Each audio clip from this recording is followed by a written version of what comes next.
Hello. তো good morning. তো এটা ছিল আমাদের শিটংয়ে লাস্ট ডে, মানে শিটংয়ে বলে শুধু না, এটা আমাদের ট্রিপেরই লাস্ট ডে ছিল। তো ভোর ভোর আমরা সবাই ঘুম থেকে উঠে পড়েছি। উঠে পড়ে বাবা মাসি কাকু সবাই হলো অহলদারা যে ভিউ পয়েন্টটা, সেখানে গেছে সানরাইজ দেখবে বলে। এবার আমি একটু ল্যাথখোর, মানে ওই জন্য আমি আর যাইনি।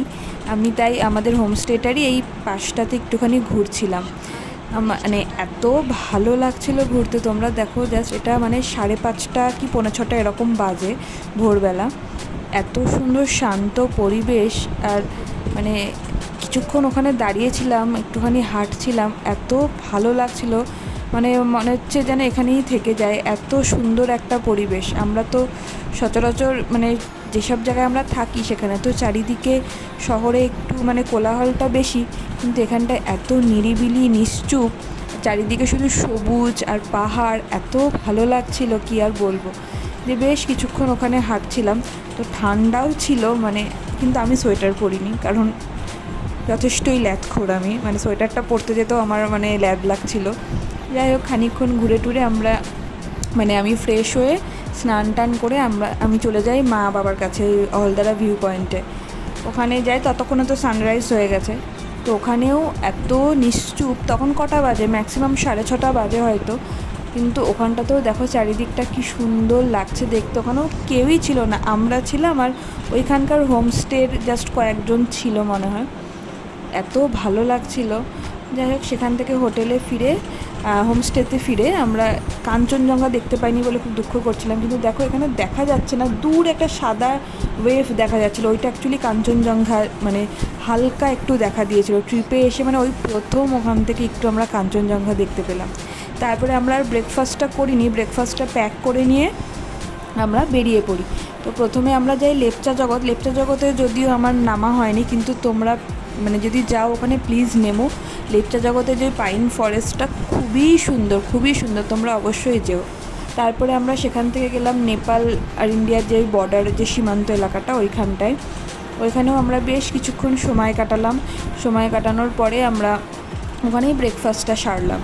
ব্রেকফাস্ট করে তারপরে আমরা বেরোলাম আবার মিরিক লেকের উদ্দেশ্যে, কারণ ওই দিক দিয়েই তো আমাদের যাওয়ার রাস্তা ছিল, ওই রুটটা হয়ে আমরা যাচ্ছিলাম।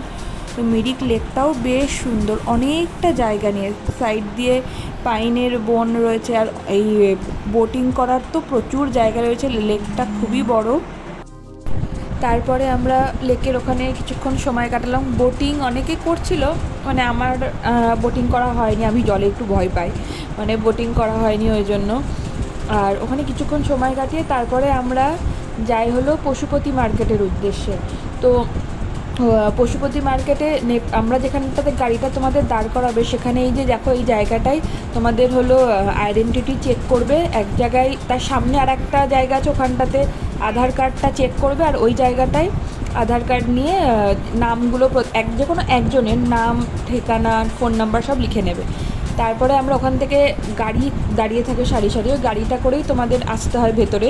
গাড়িটা করে এসে গাড়িটা মন্দিরের সামনে দাঁড় করাবে, এবং কোনো টাকা তখন নেবে না, একটা স্লিপে একটা নাম্বার লিখে দেবে।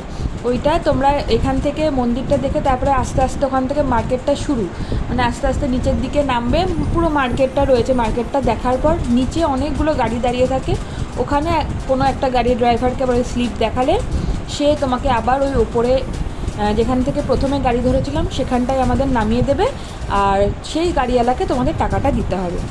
প্রথমে আমরা এই মন্দিরটা ঢুকলাম, মন্দিরটা বেশ বড় একটা মন্দির। কিছুক্ষণ ঘোরার পরে তারপরে আমরা পশুপতি মার্কেটে ঢুকলাম। পশুপতি মার্কেটে অনেক কিছু ছিল। তারপর ওখানে আমরা বেশ অনেকক্ষণই সময় নিয়ে মার্কেটটা ঘুরেছি, অনেকটা জায়গা নিয়ে আর কি মার্কেটটা ছিল। তো ওখানে মা একটা নিজের জন্য একটা শল কিনলো, তারপরে চা পাতা কিনলো। তো আর আমি মানে জামা কাপড়, মেকআপ এগুলো আমি কিনতে পছন্দ করি, হ্যাঁ অবশ্যই পছন্দ করি, কিন্তু আমার আবার কসমেটিক্স বা জামা কাপড় এসবের থেকে আমার বেশি খরচা হয় খাওয়াতে আর কি। ওই জন্য আমি ওখান থেকে না কোনো জামা কিনেছি, না কোনো মেকআপ কিনেছি, আমি জাস্ট ওখান থেকে র্যামেনের প্যাকেট কিনেছি। র্যামেনের প্যাকেট প্লাস্টিক বোঝাই করে কিনে নিয়ে আমি এসেছি, কারণ আমি খেতে খুব ভালোবাসি, তার জন্য আমার ওখানে খরচাটা খাওয়াতেই হয়েছিল। যাই হোক, সেখানে ঘুরে ওখানে আবার গাড়ি করে আমরা সোজা চলে আসি শিলিগুড়ি, সেখান থেকে বাসে করে সোজা একদম কৃষ্ণনগর। এর পরের মানে বাড়ি আসার ওই ক্লিপটা আমার আর নেওয়া হয়েছিল না, আমার ফোনটা একটু ডিস্টার্ব করছিলো বলে তখন আমি ক্লিপ নিতে পারিনি। যাই হোক, মোটামুটি আমাদের এই কদিন বেশ সুন্দর ট্রিপ কাটলো, সবাই মিলে খুব এনজয়ও করেছি, ভালো কাটলো। দেখা হচ্ছে তোমাদের আবার নেক্সট অন্য কোনো ভিডিওতে। ততক্ষণ টাটা, বাই।